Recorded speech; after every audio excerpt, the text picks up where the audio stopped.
If you want to look for the genesis of cryptocurrency, it was the cypherpunk movement, growing out of a kind of a love of the internet and its possibilities, the discovery of cryptography and imagining that you could actually give birth to a new world, really, out of the internet. A world that lives outside of the nation state and outside the structures of power and the hierarchies that are associated with that.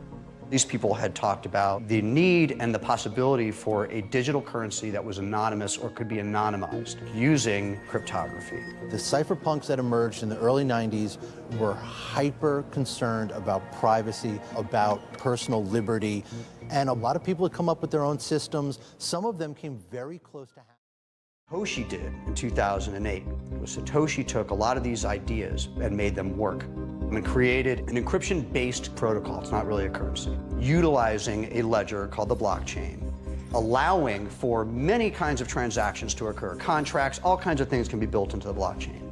And it does this through a system of consensus building where multiple computers all participate in the management of the blockchain ledger, the kind of digital document, if you will, that keeps track of all the payments.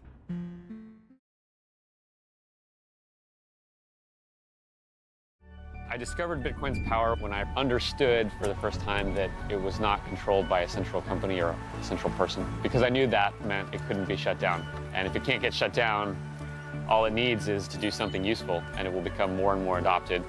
And as the value grows, people will find more and more uses for it. The key point here is that this is a distributed ledger.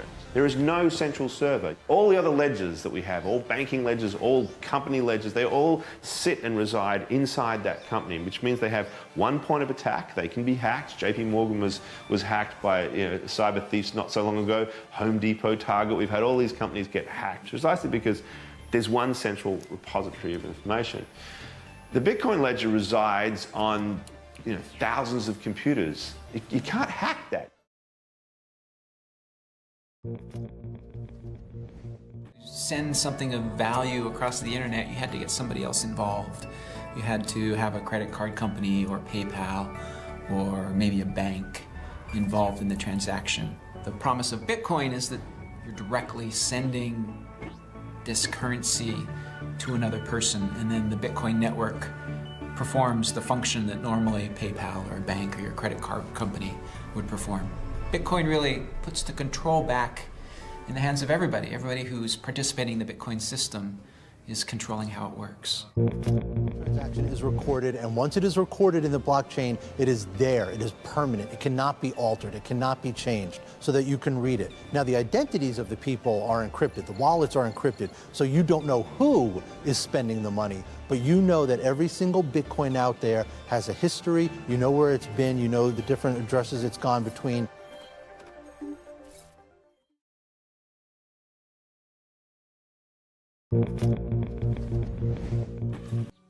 A lot of us take the capacity to send money to others, receive money, store money, and do it electronically these days for granted, because we are amongst the lucky 50% or so of the world that have bank accounts. But 2.5 billion adults in the world do not have access to bank accounts. A technology like Bitcoin, cryptocurrency, has the capacity to bring those people into the financial system, to give them this power to effectively have what you could argue is a bank in their cell phone, a bank in their pocket, really could open up commerce to a lot of people who are currently excluded from it. And the problem with remittances is they're really expensive. So if I'm sending $100 back home, I may end up spending $5 or $10 just on fees to get that money back to my family. That's a huge percentage if you're poor and working. So since Bitcoin doesn't care about borders, I could just send Bitcoin to another country, and if my family in that other country has some way of spending that Bitcoin or has some way of exchanging that Bitcoin into the local currency, then it's just quicker and cheaper and more convenient. And a lot of people think that remittances will be one of the really big first uses for Bitcoin. The one challenge company. Yeah, you know, a lot of people are very excited by this idea. They like the idea that you can have a currency that is not tied to any kind of central bank. But at the same time, I mean, think about it. If you're in the federal government, you don't like the idea that people could effectively use another form of cash to buy things that they shouldn't be buying online. The information we're going to gather in this fact-finding effort will allow us to put forward, during the course of 2014, a proposed regulatory framework for virtual currency firms operating in New York. Yesterday, we had serious criminal conduct come to light involving virtual currency as a vehicle for money laundering, drug trafficking, and other major felonies. Right now, the regulation of virtual currency industry is still akin to a virtual Wild West. That's why we're evaluating whether our agency should issue a so-called bit license, specifically tailored to virtual currencies. We believe that putting in place appropriate regulatory safeguards for virtual currencies will ultimately be beneficial to the long-term strength of the industry itself.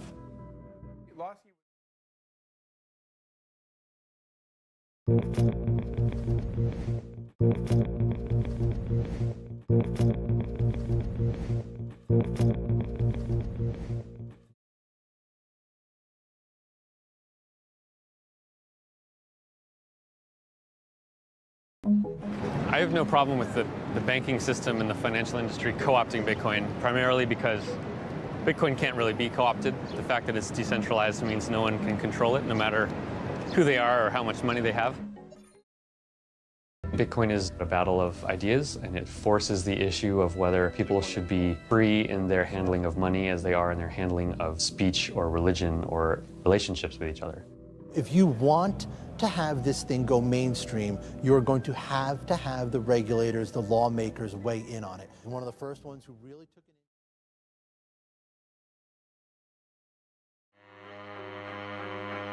If something new happens, is the government likely to give it a nod or at least ignore it for a while? Or is the government likely to come down and try to crush it because they're afraid of anything new and different?